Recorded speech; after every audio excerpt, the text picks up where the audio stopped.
Welcome back to Unversed, and this is your host Swati Shinoy. After a long hiatus, we are back with a powerful yet the most common word we come across. Let's breathe a little deeper and let one simple yet powerful word help us flow through this week. This week's word is a question. Why? It's one of the first words we learn as children. Why is the sky blue? Why do we have to sleep? Why can't I touch that? Why do I have to eat green veggies instead of junk food? Back then, why was full of curiosity.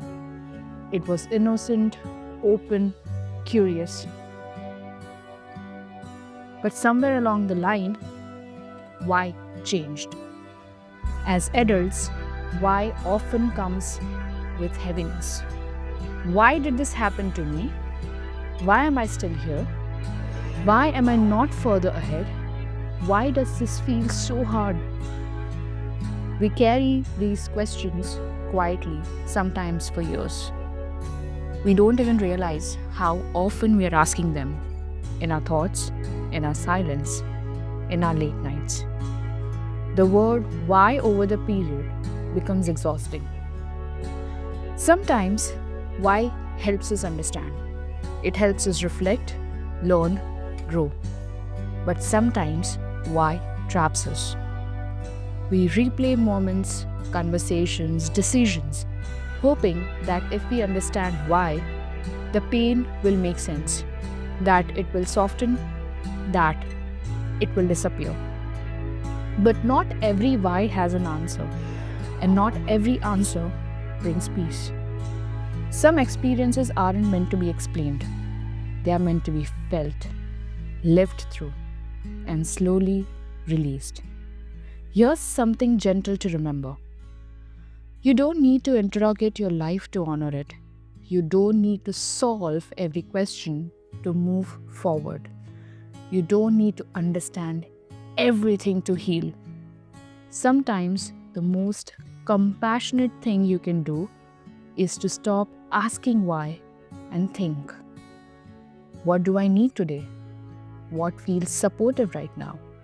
What would be kind to myself in this moment? Those questions don't demand answers. They offer care. They bring us into action. If you're listening to this and you're stuck in a loop of why, questioning your choices, your pace, your journey, let me tell you this softly. You're not behind. You're not broken. You're not failing. You're human. And being human means we question. We wonder. We try to make sense of things that don't always make sense. But life isn't a puzzle to be solved. It's an experience to be lived. As humans, we tend to get critical with ourselves. But when the why bomb hits us, it's time to be gentle and human with ourselves. Something that we had to learn.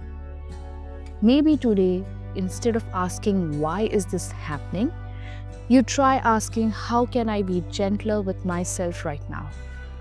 Maybe the question won't come immediately, and that's okay. Not knowing is not weakness, it's space. Space for trust, space for growth, space for something new to arrive. So if the word why has been heavy for you, let it rest for a while. You can always come back to it later when it feels lighter, kinder, and curious again. Until then, let yourself live without all the answers. Because sometimes peace doesn't come from knowing why.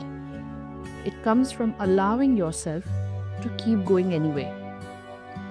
And trust me when I say this, every why will have an answer in future. Just like we have an answer now why having leafy vegetables is healthier than junk food. Be patient and enjoy this life, this journey. Thank you for being here. The word for this week was why. Even if I was not able to answer all your whys, I hope I was able to help you make peace with them. Carry this word gently or set it down if it's been too heavy. And thank you everyone for tuning in. Please like, subscribe, and share with people who want to hear this. I'll see you in the next episode.